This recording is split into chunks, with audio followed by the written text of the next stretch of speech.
Puji Tuhan, salam sejahtera buat kita semua. Selamat pagi sidang jemaat Tuhan GPDI Tiberias Bogor.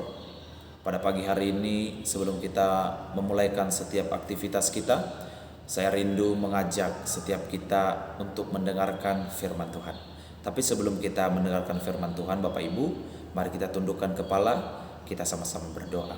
Kami mengucap syukur buat kebaikan Tuhan di hari yang baru. Kami ada semua karena anugerah-Mu, kami ada semua karena cinta, kasih Tuhan dalam kehidupan kami.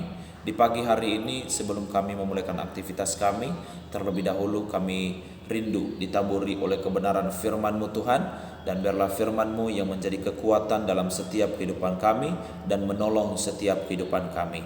Terima kasih Tuhan, terima kasih Bapa dalam sorga, kami buka hati dan pikiran kami mendengarkan firman-Mu hanya di dalam nama Tuhan Yesus Kristus. Haleluya.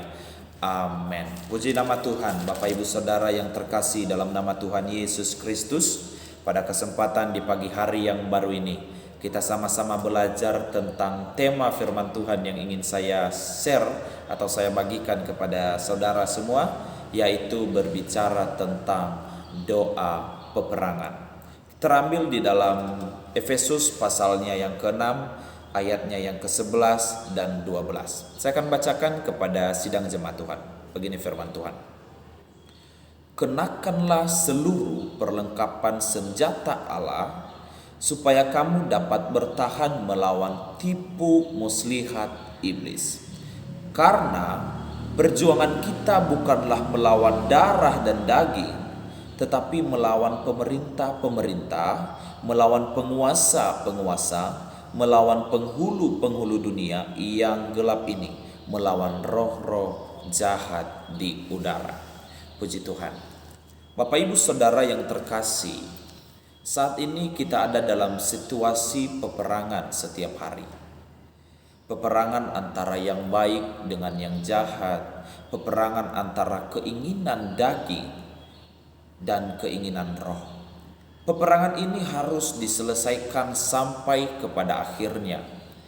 Bukan saja saat kita merasa capek atau putus asa, tidak. Tapi sampai akhir hidup kita di bumi ini. Kita harus terus menang dan terus berperang melawan iblis. Dalam Kolose pasalnya yang keempat ayatnya yang kedua berkata begini. Kolose pasal 4 ayatnya yang kedua berkata begini, bertekunlah dalam doa dan dalam pada itu berjaga-jagalah sambil mengucap syukur. Salah satu senjata yang kita pakai dalam peperangan ini adalah doa saya dan saudara. Doa itu bersifat menyerang. Doa juga bisa mempertahankan diri saya dan saudara melawan kuasa iblis. Doa juga bisa menjaga saya dan saudara yang terkasih dalam nama Tuhan. Musuh saya dan saudara dalam peperangan ini adalah seperti yang dikatakan di Efesus pasal 6 ayatnya yang ke-11 dan 12. Musuh daripada kita dalam peperangan ini adalah iblis, setan, dan segala roh-roh yang jahat yang menguasai kerajaan kegelapan. Dalam melakukan doa peperangan ini, haruslah saudara dan saya mengingat bahwa di Kolose pasal 2 ayatnya yang ke-15, di situ dikatakan bahwa iblis sudah dikalahkan oleh kematian Yesus melalui kayu salib dan kebangkitannya. Kalau saat ini iblis mencoba menguasai dunia, itu merupakan usaha penyerobotan yang tidak sah. Kalau saat ini iblis mencoba menguasai dunia ini, menguasai orang-orang percaya, itu bukanlah sesuatu hal yang merupakan sah, Bapak Ibu Saudara. Yang perlu kita ingat oleh anak-anak Tuhan, bahwa iblis itu tidak berhak lagi, iblis itu tidak berkuasa lagi atas dunia ini. Dan lewat doa kita, doa saya dan Bapak Ibu Saudara, kita dapat mengusir dia pergi di mana tempat ia berada, di mana wilayah ia berkuasa. Lewat doa saya dan saudara, kita bisa mengusir roh jahat. Ada beberapa hal dan fakta yang penting yang harus kita ketahui dalam doa peperangan ini. Yang pertama kita lihat di dalam 2 Korintus Di dalam 2 Korintus pasalnya yang ke-10 ayat 4 berkata begini. Karena senjata kami dalam perjuangan bukanlah senjata duniawi, melainkan senjata yang diperlengkapi dengan kuasa Allah yang sanggup untuk meruntuhkan benteng-benteng. Senjata kita dalam perjuangan peperangan bukanlah senjata duniawi, melainkan senjata yang diperlengkapi dengan kuasa Allah. Yang kedua yang harus kita perhatikan adalah di Efesus pasalnya yang ke-6 ayatnya yang ke-17 sampai 18 berkata begini. Dalam segala keadaan pergunakanlah perisai iman, sebab dengan perisai itu kamu akan dapat memadamkan semua panah api dari si jahat. Dan terimalah ketopong keselamatan dan pedang roh, yaitu firman Allah. Dalam segala doa dan permohonan berdoalah setiap waktu di dalam roh, dan berjaga-jagalah di dalam doamu itu dengan permohonan yang tak putus-putusnya untuk segala orang kudus. Nah, Bapak Ibu Saudara, ternyata di poin yang kedua ini, kita orang-orang percaya, kita anak-anak Tuhan menerima pedang roh, yaitu firman Allah, dan segala doa dan permohonan saya dan saudara. Dan yang ketiga adalah Yakobus pasalnya yang keempat. Yakobus pasal 4 ayatnya yang ke-7 berkata begini. Karena itu tunduklah kepada Allah dan lawanlah iblis, maka ia akan lari daripadamu. Hati yang tunduk kepada Allah, hati yang tunduk kepada Tuhan adalah hati yang diberi kuasa. Dan apabila hal itu disertai dengan iman, maka kita bisa menaklukkan segala kuasa kegelapan dan mengalahkan iblis. Salah satu pekerjaan iblis yang utama dan dalam hidup manusia adalah menipu manusia.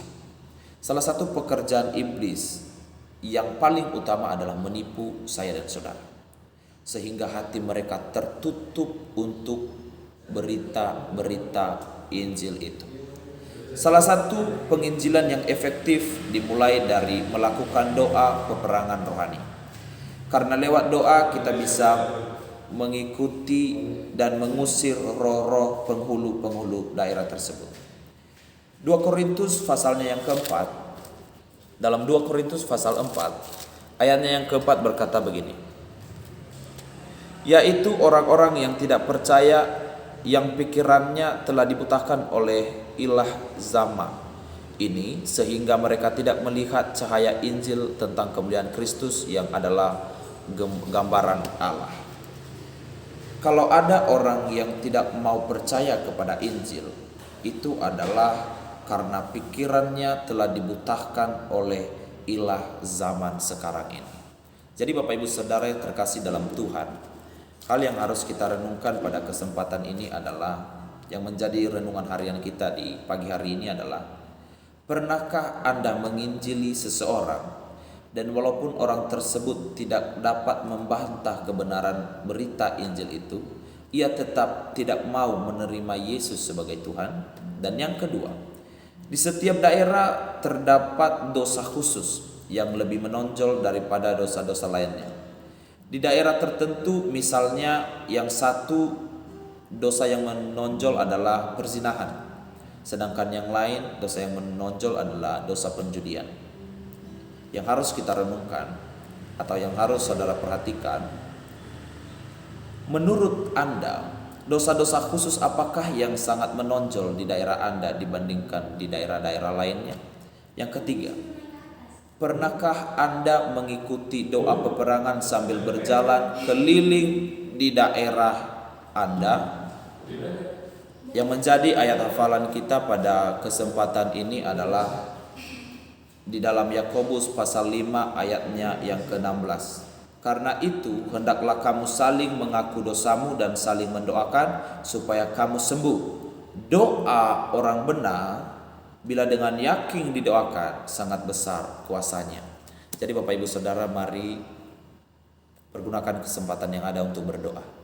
Karena lewat doalah kita bisa menaklukkan iblis, lewat doalah kita bisa memerintahkan segala kuasa-kuasa roh yang jahat. Mari kita sama-sama berdoa. Kuasa doa lebih besar daripada segalanya. Kami percaya Tuhan, lewat doa-doa kami dipakai Tuhan untuk memberitakan kebenaran-kebenaran. Terima kasih Tuhan buat kebenaran firman-Mu pada kesempatan hari ini. Dan kami percaya semua karena anugerah Tuhan dan kuasa itu telah kami terima lewat doa-doa kami. Terima kasih Tuhan. Dan sebentar kami akan memulaikan aktivitas kami dan kami serahkan ke dalam tangan Tuhan, hanya di dalam nama Tuhan Yesus Kristus. Haleluya. Amin.